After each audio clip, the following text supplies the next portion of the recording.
motorcycling, Sam Ermolenko is regarded as one of the sport's all-time greats, a true racing legend. The enormously popular Californian has achieved what very few motorcyclists in any form of motorsport could possibly hope for. Sudden Sam has been at the top of his sport for more than a decade. Speedway may not have the same elite profile as Grand Prix road racing, but it is a sport held in more than 50 countries, and the charismatic American is hero worshipped in every Speedway nation. He's the ultimate entertainer. Australian Speedway fans have been fortunate to have seen Ermolenko on many occasions, particularly over the past 5 years, where he's been one of the major draw cards competing in the annual Series 500 International Masters, Australia's premier international speedway event. His cult following in Australia really started when the American captivated a huge crowd at the Brisbane Exhibition Ground on February 25, 1995. He blasted home to win the inaugural Masters Series Grand Final.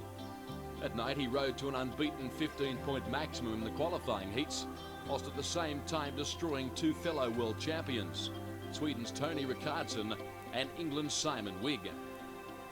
Sam Ermolenko on the extreme outside, gate number 4 as the top qualifier tonight. He has chosen to start there. Over on the extreme inside, riding in red, is the world champion Tony Rickardsson. There's the equation on screen. He only needs to finish third in this one to win the series outright. If he happens to finish fourth and Simon Wigg happens to win, that will force a runoff. And how good would that be? Obviously, Rickardsson will be trying to avoid that as much as possible. Simon Wigg, who's just been an absolute superstar right throughout the 8-week duration of this tour and indeed throughout his magnificent career. And Craig, boys, congratulations to you, Boise, the top-ranked Australian, confirming undoubtedly you are Australia's #1 rider right now. A 5-lap journey, the A final. Who will it be? The tension mounts here at the Exhibition Speedway as we get set to go racing now in the final of the grand final. And have a look at the 3 world champions. They got away on equal terms. Sudden Sam Ermolenko sprints right around the outside, but Simon Wigg's got the superior drive and the racing line. He takes the race lead early on, relegates Ermolenko back to second. Tony Rickardsson can't keep up, and further back in fourth is Craig Boyce, and both Rickardsson and Boyce have been noticeably down on horsepower tonight. The two guys up front aren't, though, as Simon Wigg shows them how it's done. Now remembering Rickardsson just has to finish third as Ermolenko storms down on the inside of Simon Wigg. This is World Championship racing as Wigg has a sneaky look over the left shoulder. He can see Sudden Sam, and now Ermolenko winds up the horsepower. He slides it up through an outside slingshot. A beautiful pass there. There was only an inch separating himself from the concrete wall, and the American former world champion has taken the race lead. The crowd is screaming here.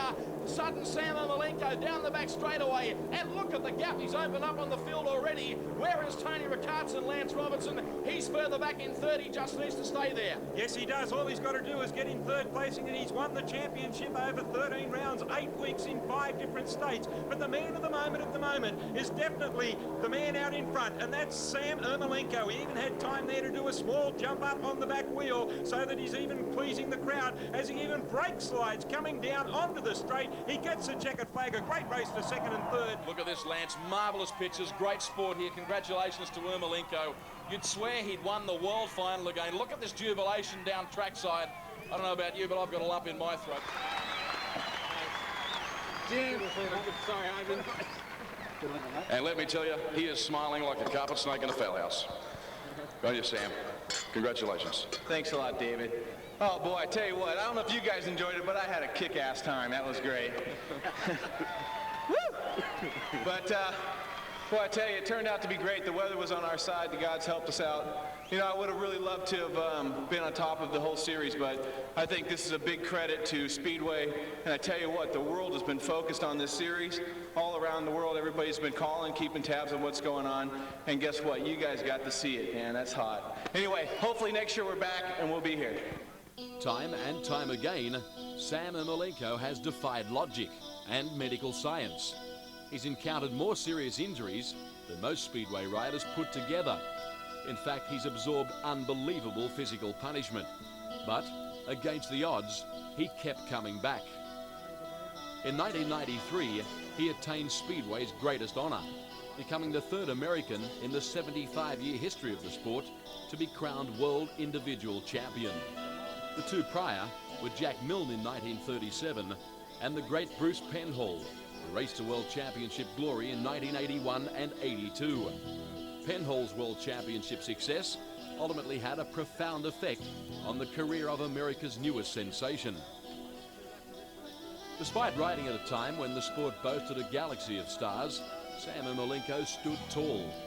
His clashes with the Great Dane Hans Nilsson and Sweden's Per Jonsson have highlighted a golden era in world speedway bike racing. But no rider in the last 20 years has displayed the courage and grit of Sudden Sam. Ermolenko has done it all, with numerous victories in American state and national championships. He's won every major world-class event, in some cases on several occasions. He's enjoyed a magnificent career, captaining the American team in test match competition, and most importantly, spearheading their attack in World Team Cup and World Pairs competition. You see, Sam has been world champion in every speedway discipline, and as a measure of his remarkable consistency, Ermolenko has been placed third in the World Individual Championship on 3 occasions, in 1985, 87 and 1995. His greatness isn't truly understood until you're exposed to the physical torture he's been subjected to. At age 16, Sam was seriously injured in a road accident which left him with horrific and permanent leg injuries. Whilst it wasn't the first track he raced on, this is where Sam Ermolenko mastered his craft, the world-famous Costa Mesa Fairgrounds in Orange County, California. Well, I didn't really know what speedway was until I was 19 years old. I think I went to an event when I was 16 with a friend of the family's, but I didn't recognize it as a competitive sport. It just looked like a bunch of guys doing circles. Very small track that we went to. I was more into motocross and stuff like that. All elite sportsmen need guidance and inspiration. In Ermolenko's case, he was bitten by the speedway bug when he discovered his next-door neighbor's hobby. Well, I think, finally when I got into it was, I'm logging my memory here, but how it was my neighbor where I grew up in Cypress, California. There was next door neighbor. We grew up, we're the same age, and he actually had a speedway bike. I never really knew he had a speedway bike. Kind of kept it to himself. He worked on it in his garage. He had a long driveway up to the top of his house, and so it was very difficult to see exactly what was going on in there. But this guy kind of kept this secret from most of the people in the neighborhood. I think mainly because he wasn't that good at it, but he was very colorful and he did the right thing when he was on the racetrack. I went with him. Well, I had a really serious accident on the road when I was 16, and my first love was motocross, and that was really just all I wanted to do. And when I had this accident, it damaged my right leg, and I had some broken bones on the shoulder and arm and stuff, and it put me back a couple years, and it was very difficult to accept the fact that I was going to be at a handicap and riding motocross or riding any motorcycles. And then there was some racing going on locally, which was at Costa Mesa. And at the time, a friend lived in an apartment really close to the track, and we're invited to the races one day. We went there to watch the event, and that's when I recognized that I've been there before at Irwindale, probably 4 years earlier than that or something. And we went to a party afterwards, and I met up with a couple speedway riders, and basically from that point on, I was interested in the sport, knowing that it didn't really take a lot of physical. You didn't have to be really fit. I didn't think the way the racing was compared to like motocross. So in the stream of the future from that point on, I ended up acquiring a bike, and it just rolled from there. At the height of his powers, and even today, the American's greatest assets are his bullet-like gating, combined with anticipation, genuine racecraft, and the ability to turn the bike on a 20-cent piece. Skills derived from experience and a perfect beginning. Southern California, that's a small little world that I lived in, and there was 5 tracks within 90 miles of each other. So it was very easy and convenient to be a speedway rider. But the way the system works is you got to start, there's 3 different divisions, and the 3rd division is the lowest to 1st division as being the top division.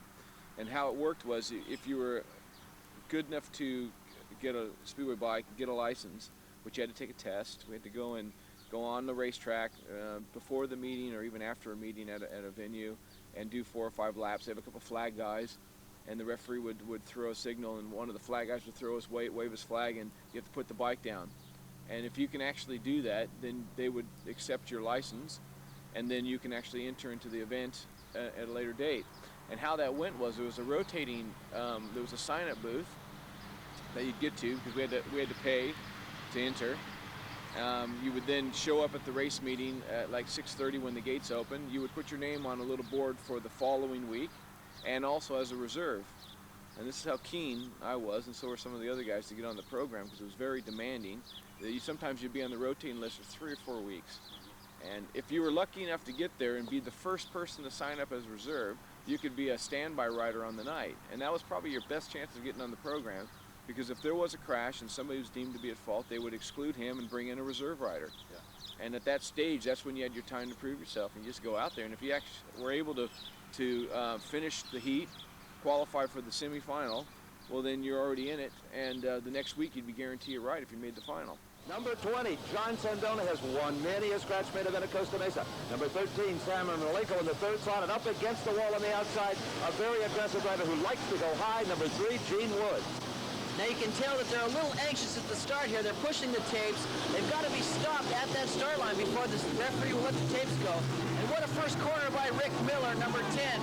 Now Rick is one of the larger riders on the circuit, and sometimes that can be a disadvantage to him. But in this case, it looks like Rick has made a great start, and he's leading the race here. He's leading at well over 6 feet, and John Sandona, number 20, has moved into the second spot. The top 2 at the finish here will join Schwartz and Correa in the Spring Classic final. Now you can see some of the dust and some of the smoke coming off the rear wheels of some of these riders, and that's because of the oil we talked about earlier going straight through the motor down onto the track. And rubber getting scrumped off the tires, starting to build a blue groove. We're on to the last lap. Oh! Sam Ermolenko augers into the wall. Ermolenko in to add insult to injury.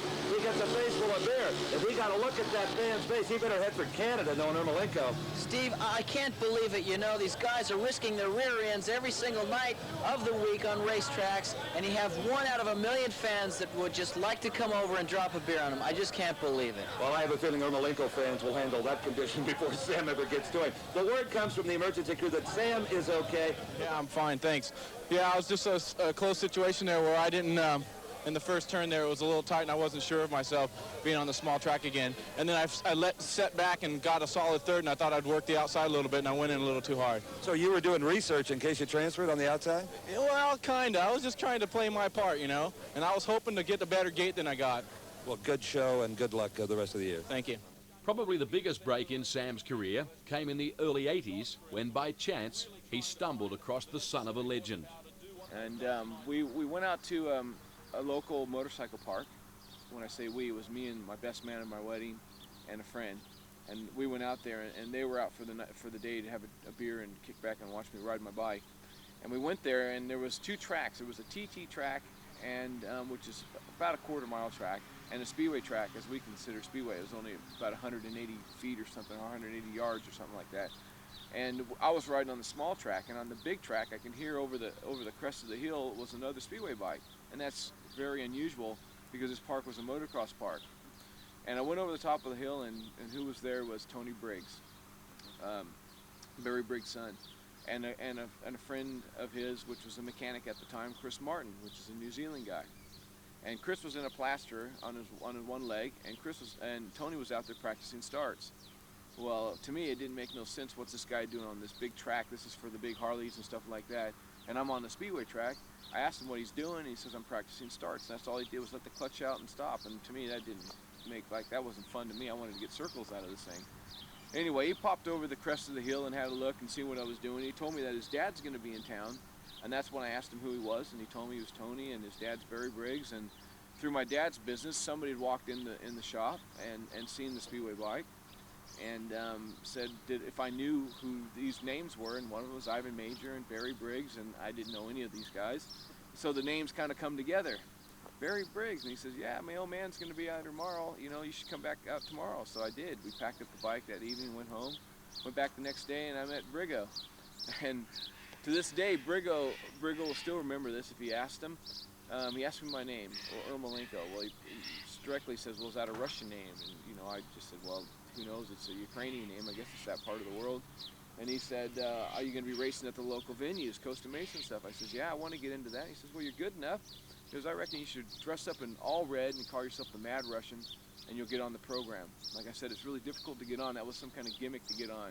Well, I didn't take it as advice. I just went about doing what I was doing.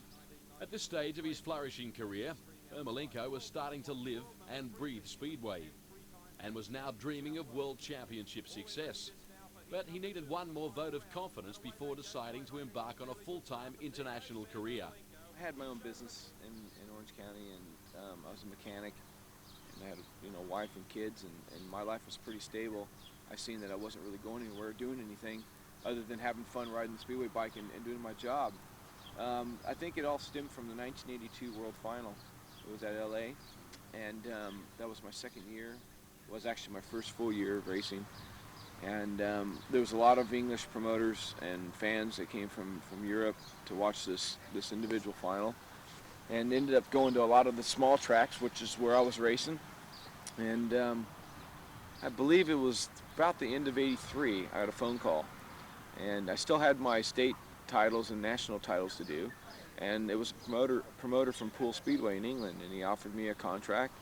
And basically I really couldn't see myself leaving California because of all my responsibilities and stuff.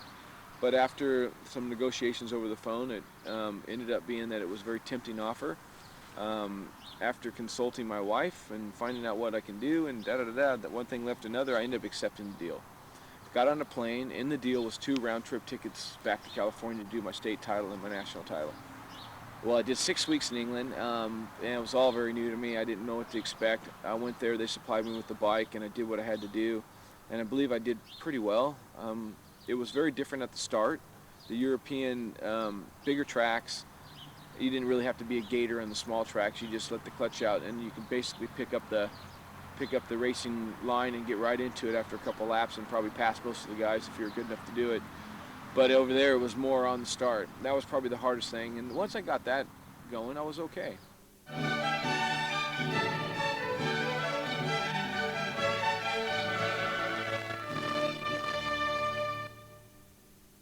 A club he still rides for today. At the Wolves' home base of Monmore Green, Ermolenko is a legend. It's with this club Sam based his racing activities and developed into a rider of world-class 5-star quality.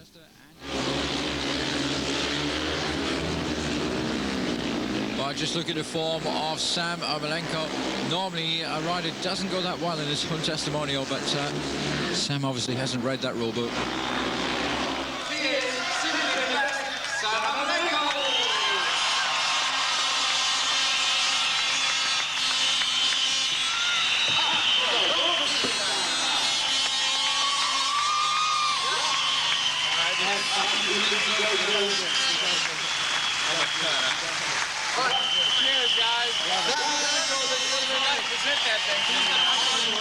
It wasn't long before success at World Championship level came with a rush, with several podium finishes in World Finals, dozens of wins in major international events, and lucrative contracts full-time in the Danish, Swedish and Polish leagues all became part of the Americans' weekly routine. Well, I was based in California when I left in '83 to go over there. When I come back in for the off season of '83, I didn't really know what my future, what was happening. I didn't know if I would be back in Europe or in England racing in '84. They did offer me a contract when I left in '83, and it was a good contract. I made a decision kind of directly on that I would definitely go back in '84 and do the season. I did do that. Now my experience, I was getting more experience at the international level, to where I felt that racing in what it is when we have to go through qualifying for the championship to go to the World Championship from America, it was always on a quarter-mile track. So from a small venue to a big venue, only the guys that were probably overseas had half a chance of winning this event. Well, now all of a sudden I was gaining the experience. So about that point is when I figured that this is the time to have a go. In 1989, disaster struck. Sam crashed whilst competing in the German long track event, sustaining multiple fractures to his legs, wrist, arms and face. It was a dice with death that kept the future world champion out of action for a long time. And that was horrific, and it would have ended the careers, it's fair to say, of a lesser man. I mean, just run through your list of injuries from that accident. That's boring, actually. Well, it's not boring. Okay. Well, I mean, I was, when I was 16, I was handicapped straight up with my injury. It was my right leg that I had a crash with the car when I was on a street bike, Doctor said I wouldn't run, I wouldn't do the things that a normal person do, just accept life, that I'm going to have a problem. Well, I did accept it that I had a problem, but I didn't feel it was much of a handicap. It just meant that I had to kind of work around it. I think I've always been pretty strong-headed when it comes to the injury side of things. It's easy to forget pain when you've had pain. It hurts like heck when you got the pain, but when it's all over with, I think it's now that I'm getting older, I remember it more, but it does get harder. And then 89, I mean, I'd had a lot of success between 80 when I started to 89, so I tasted the success. I had to make a career decision laying in the hospital bed whether or not I was going to give this up and forget about it and go on doing normal things in life once my leg healed up. But heck, you know, it was no gamble or nothing to have a go. I mean, I had nothing else to lose other than try and get fit. If I had something to focus on, I think that was important. The focusing was that if I can get fit and have a go, I'll be able to make that decision that I need to make, and that is give it up, get a normal job, or carry on. Yeah, and in fact you came back better than ever, which defied logic. Yeah, definitely. Well, it's only probably because I worked so damn hard at it, Dave. You know, I've seen 4 different doctors in 3 different countries. As I traveled, it happened in Germany, so I went back to England and had another operation in England, and then went from England to America, consulted doctors there, ended up in Australia. And after listening to every doctor on the way, getting to Australia, the doctor in Australia agreed with one of the other doctors, and to me, finally I got somebody that was a sports fanatic and thought I had a chance. So we made a decision to have some metal work taken out, which the process then began to heal quick. And that was in January of 90, and the accident happened in July of 89, and I was back on the bike in June of 90, so it was less than a year, and I was back in the competition. I missed the World Championship because my federation wouldn't seed me through. My first qualifying round was in May, and it was a bit early. I did have a go. I ended up blowing an engine once when I was in front, and it was such a hybrid event that if you got a last place, you were out. So I continued for the second race, and I got a third, and I just pulled out of the meeting. But I didn't have the strength to continue, really, to be honest. So I waited another month, did some more training. I had some excellent braces made for my leg to kind of support it. And then I started the normal league racing in England with great support from my team, Wolverhampton. They supported me since day one with an open mind that I'd come back. I think when you got all that kind of support, it's really hard to be negative about anything. Come June time, I was back in the saddle, and actually for the second round of the World Championships, the night before that, I raced in a league match, and I think I got 17 out of a possible 18 points, so I think I would have been fit, but my federation didn't see that. It should be obvious by now, Sam Ermolenko is courage with a capital C. On occasions he's been criticised for trying too hard, and he's the first to admit sometimes that has been the case, with no better example than a nightmare crash in the 1998 International Speedway Masters in Australia. It was round 8 of the $1 million tournament.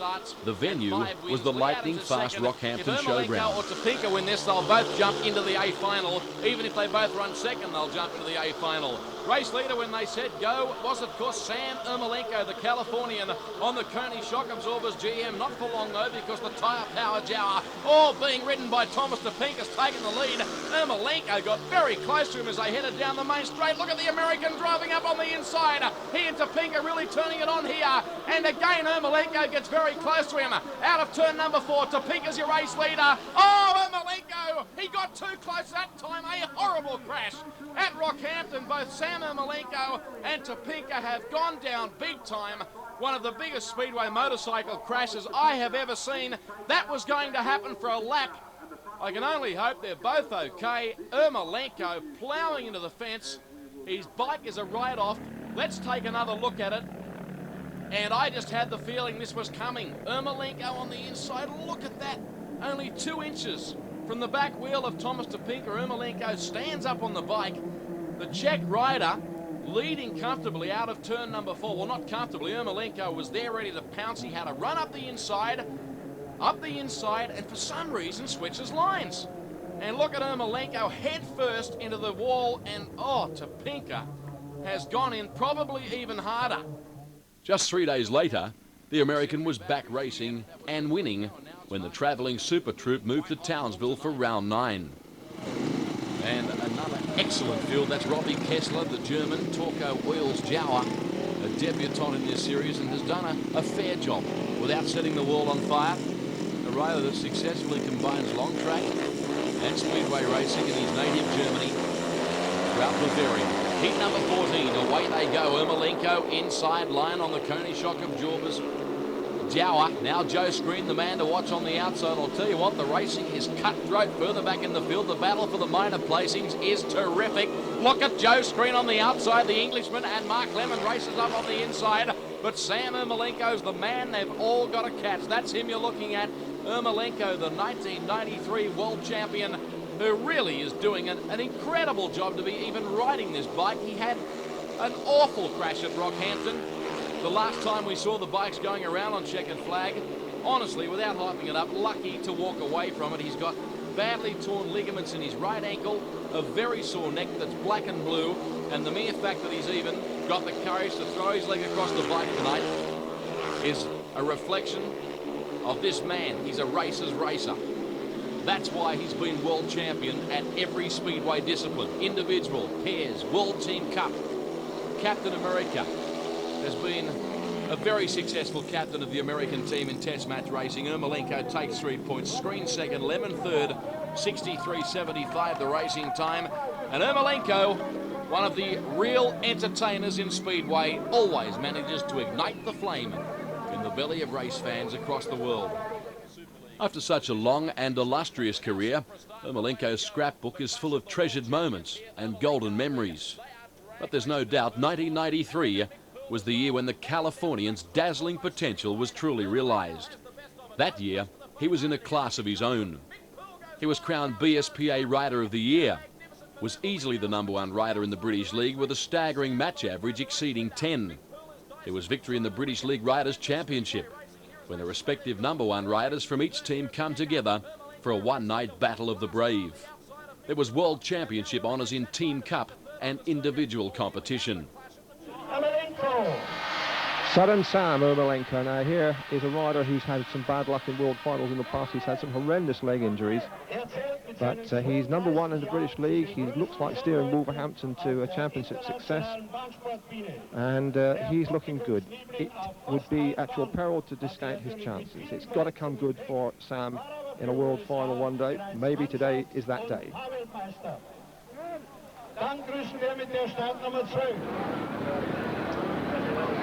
Coming into heat number 2, and there is Sudden Sam Ermolenko, one of the very, very positive anti-post favourites. He's on the inside here, doing a spot of gardening.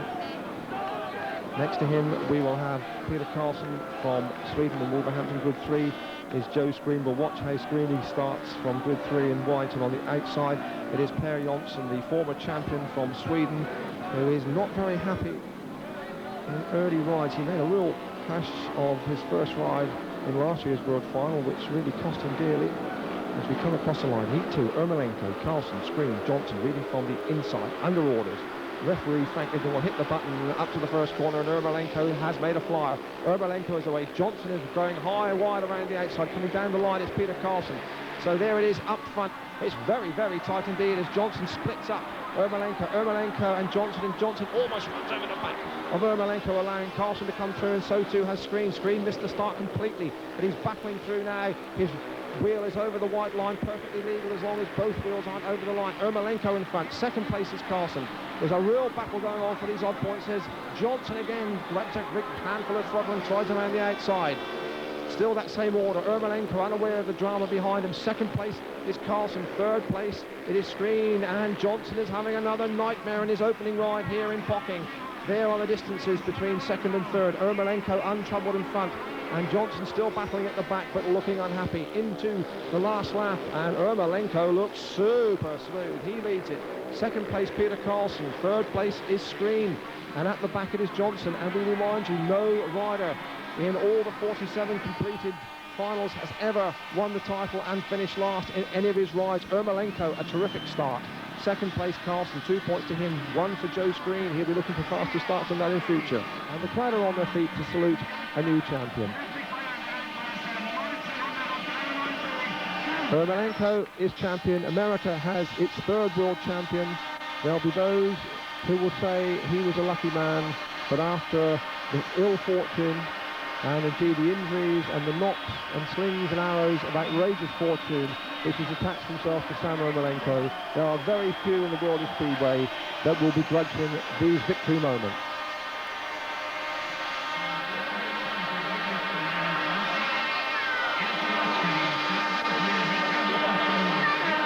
The traditional scenes, the world press in there, they're interviewing him, they're photographing him, they all want to shake his hands, although we wonder what Hans Nielsen will say about it all. Well, these are the moments that will go into the video library of Sam Ermolenko, and there are some photographers. I can see Mike Patrick there, British photographer, leading the celebrations there. Ermolenko now can relax. He's had a tempestuous afternoon, to be sure, but he's shown such skill. Looks like that might be his wife Shelley. Difficult to tell from this angle. But they all want to salute the new champion. This was his target when he came to Europe. He's worked hard. He had tremendous leg injuries. He has one leg which is permanently damaged. You wouldn't think so to watch him ride. Your, I guess, legend is associated with toughness and courage. Would you prefer it any other way? I'd rather be labeled as the guy that was the best at it without having any injuries. Probably enjoy better, you know, after fact or retirement life. But, you know, like you said, there's guys that have had good luck and not been hurt. And they're as good as I've been on the bike. I admire that. I wish I could be in that position. So I mean, I'd rather be labeled as just a really good rider and a champion that, you know. Well, you have been that too, and that brings me to my next point. For 10 years, you have been amongst the top 3 riders in the world all the time, every year for 10 years. How hard is that? I found it thriving. You know, that's what kept me in the sport. Definitely, that's the only place I want to be. If I can't be there, that's time to hang the steel shoe up and give it up and say I've had my fair share. I really believe, even at the age I am now and where I'm up to in the sport, and there's a heck of a lot of younger guys that are as good as, if anybody really, on the racetrack, I still think I have a chance. This day and age, I think the equipment plays a bigger part than it did in the days that I had a good run over the 10 years. Speedway riders are possibly the bravest of all sportsmen. They hurtle around dirt ovals at speeds averaging 130 kilometres per hour, on 500cc bikes with no brakes, often racing centimetres from a concrete wall, millimetres from each other, and very often with zero visibility as they're being filled in with dirt. They are the world's bravest motorcyclists. These men are the real sporting gladiators, and Ermolenko is one of the riders that believes the sport would be more dangerous if the bikes were equipped with brakes. When you say 500cc bikes with no brakes, you appreciate people think guys like you are mad. I mean, how dangerous is it? Well, I think if there was brakes, it would be dangerous itself, because I mean, we're all broad sliding the same way around the corner. If somebody was to have to make a decision on to avoid something and put the brakes on when your concentration is to pass the guy, you can just see danger in that all the way through. So I think the only thing that's really dangerous about our sport is the sudden stop. Some of the stadiums and the venues that we ride in aren't that safe. They're maybe not specifically set up for Speedway, but yet in Sweden and some of the, probably the younger, well, I wouldn't say young because they're very, very traditional in Speedway, but they have strict regulations on how they set their tracks up. And their fences are safety fences rather than being just a block wall or a concrete wall or a steel fence or something. So I think that's the part that's probably the most, you know, unnerving. You don't want to be a part of that, but yet as a racer, you still take the chances. Carlson, Ricardson, 2 Swedes. Lee Adams represents Australia, and Sam Ermolenko on the extreme outside. The tapes now fly. Here we go in the all-important A final. Tony Ricardson was the best to begin. Look at this, will you? The absolute charge of the Light Brigade as this quality quartet thunder through turns 3 and 4 the first time round. The Australian rider Lee Adams has taken the lead momentarily, but Tony Ricardson pulls it back in the centre, and that is the American 1993 world champion Sam Ermolenko on the extreme outside. Well, there's riders going everywhere here. Lee Adams got the race lead. Ricardson says, no way on your life, son, I'm going to take it back again. And Sam Ermolenko on the right-hand side of your picture is not too far away out of this one either. Peter Carlson in 4th, by the way. Race leader is Tony Ricardson. Lee Adams in 2nd spot. What's going to happen here at the Ekka? Who knows? They're all over the circuit. Ricardson, the Swedes, former world champions in front. Look at Lee Adams now, the Australian on the inside. And furthermore, look at Sam Ermolenko, the Californian on the extreme outside. The crowd are really pumped here at the Brisbane Exhibition Ground. Terrific speedway. And this field is going to see the yellow flag next time round. Tony Ricardson badly needs the win here tonight. He's the race leader. Lee Adams again fighting on the inside. Now the rider to watch is Sudden Sam. He unleashes the horsepower and skates around the outside of the racetrack. Look at this racing as they head down the back straightaway. Tony Ricardson, the race leader. Lee Adams trying hard on the inside. He now gets to the front, but Ricardson fights back, and Ermolenko on the outside. They go across the strike. Anybody's race. It was Tony Ricardson who got there. I think Lee Adams just lasted on the line to finish second, ahead of a very determined Sam Ermolenko. What a speedway race with Ricardson on top.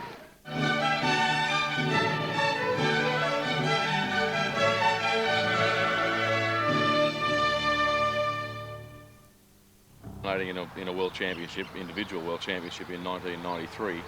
World team, world pairs, captain of the American side, it just goes on and on and on. Is the world final at Pocking in Germany the standout career highlight, or is there something else that means more from a personal point of view to you? You know, I won that championship, and when it was all done and over with, it felt like another meeting to me. You know, it really didn't sink in.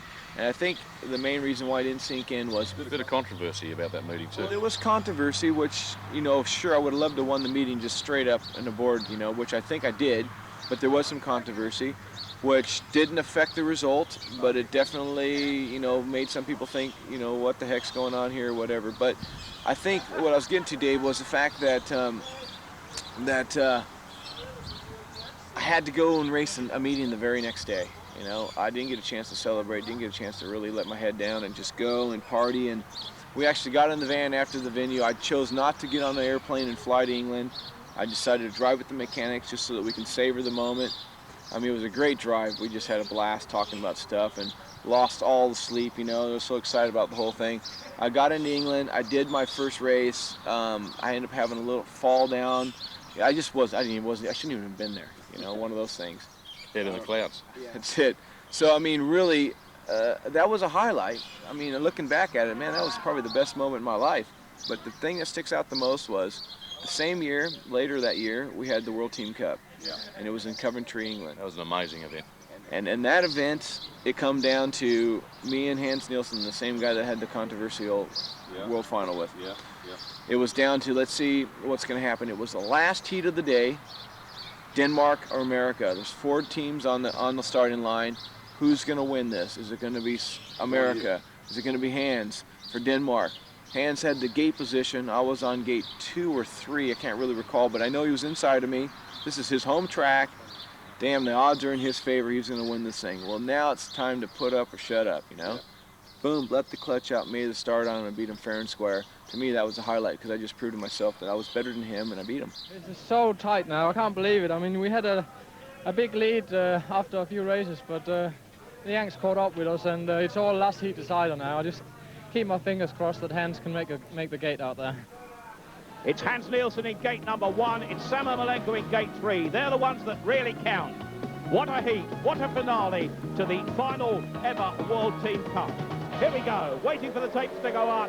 Ermolenko's bike is roaring. Nielsen makes it to the inside. Ermolenko roars into the first bend. Ermolenko and Nielsen are neck and neck. It's Ermolenko by a bike length from Nielsen, who lifts down the back straight. Going round the outside is Joe Screen in white. But there is Sam Ermolenko. Joe Screen's machine is packed up at the back. But Sam Ermolenko is out front of Hans Nielsen. Nielsen's having all to do. He's got a long chase here to catch up with Sam Ermolenko. Ermolenko is in front. Ermolenko is in front. Nielsen is now back in 3rd place with 2 laps to go. Sam Ermolenko is going to win this for the USA if he keeps going. Hans Nielsen is back in 3rd. Tony Ricardson is 2nd. But it's really about the man in front, the world champion just a few weeks back in Pocking, and now he's going to win another title for his country. And Sam Ermolenko goes into the final lap in front. Sam Ermolenko leads now by some 20 yards from Tony Ricardson, with Hans Nielsen in the back. It's stars and stripes forever here. The flags are waving. The wheelie completes the final lap for Sam Ermolenko ahead of Tony Ricardson and Hans Nielsen. It gives the title to the Americans. They're a joyful bunch here this afternoon. Sam Ermolenko celebrating as he did in Pocking a few weeks back. Sam Ermolenko takes that. A marvellous afternoon for him, reading off 4 heat victories in succession. And down by the pits gate, the riders are waiting to greet Their number one, Sam Ermolenko. The rest of the American party is there. Sam is waving to the fans. The Americans have won the World Team Cup. They've retained the trophy they won last year. And there is Sam Ermolenko being greeted by his teammates and being thrown in the air in celebrations. What a day it is here at Coventry for the Americans. They win the World Team Cup ahead of Denmark in second place. Disappointment for them in that race with Hans Nielsen back in third place. But there's no doubt about who's taking the celebrations and who's taking the congratulations. It's Sam Ermolenko, along with colleagues Bobby Ott, Billy Hamill, Greg Hancock, and the exciting reserve Josh Larson as they win the World Team Cup. Speedway riders lead a globe-trotting life that takes them around the world, amassing more frequent flyer points than a British Airways pilot. Whilst the sport lacks the out-and-out glamour of Grand Prix road racing, it certainly lacks nothing in effort from the world's top riders. They keep a schedule more exhaustive than professional tennis players. Ermolenko, along with the other top 20 or 30 riders in the world, compete in some 150 meetings each European season. They're racing sometimes 6 nights a week, often in 6 different countries. On many occasions, the Californian has been known to ride in 2 meetings on the same day in 2 different countries. Well, we got to make a living, you know, and the only way to really capitalize on this sport is actually do as many events as you can. If your name happens to be a name that's marketable from the promotional side of things, then you take advantage of that. I base myself in England. I race in Sweden full-time. I race in Poland part-time, Denmark part-time, and also the World Championship rounds. So, I mean, it's very important to have a good team. I have a great bunch of guys that work for me. My job is to get on an airplane, make sure my travel arrangements are sorted out, my insurances are paid, and I get on the bike and race. Medical insurance has been a big priority in your house. Well, I've learned my lessons early on that you definitely got to be insured. I mean, it's a big part, you know. I mean, when you got a family and stuff, it's the most important. Who is the best rider, pound for pound, that you've ridden against whilst you've been at the top? I've spoken about the fact that you have been at the top, can't be argued with, for a decade. As one of the top 3, and certainly for a few of those, the world number 1. No doubt. Who's the guy that's the man, as far as you're concerned? It's a hard question, you know. I mean, I think my biggest opponent would probably be the racetrack. You know, who susses out the racetrack before the next guy? I get on the racetrack and I know that when I'm on that starting line, anybody in that race can beat me. Sure, you get the heavy hitters, you get Hans Nielsen. I think in the time whenever everything was working, you mentioned Per Janssen. He was definitely a talented rider. Unfortunately, got injured. And you got Eric Gunderson, tremendous rider. I mean, I didn't peak at the time that he was peaking. I would have loved to have had some battles with him. I think I was just knocking on the door and moving him around the racetrack when he gave up racing. Hans Nielsen's always been there and been very quick. And then you got the new guys, you know, Tony Rickardsson.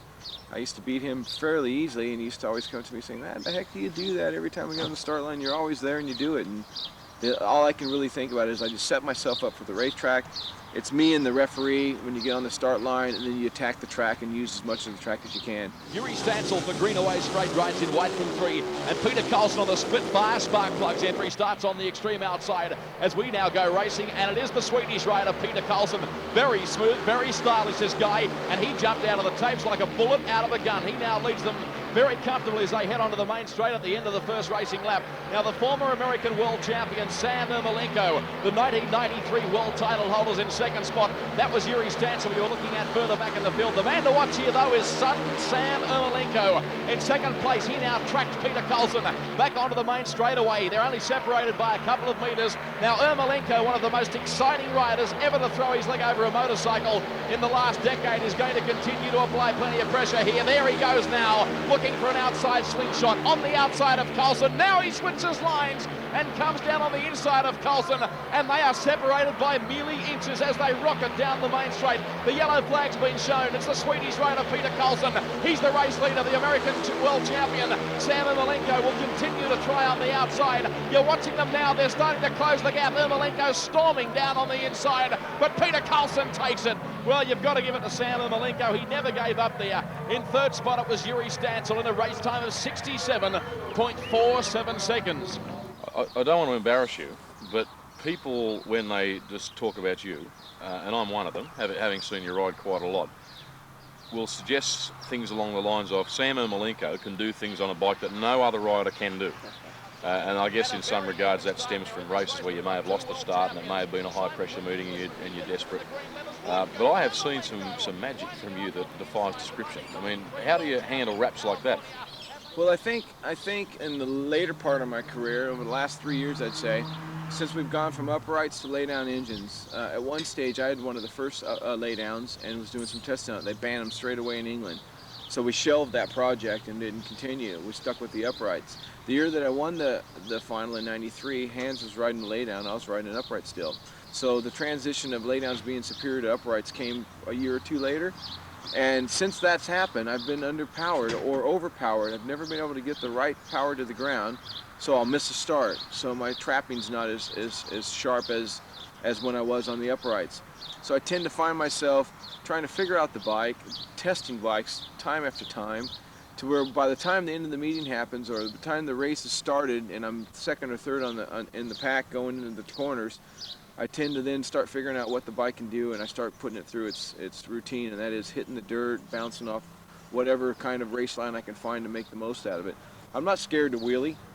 I think when the bike rears and it starts pulling you off the line, well, that's you're going forward. As long as you got it pointed in the right way, that's got to be a bonus. To this day, Sam is still one of the best, a point he proves on a weekly basis in Europe.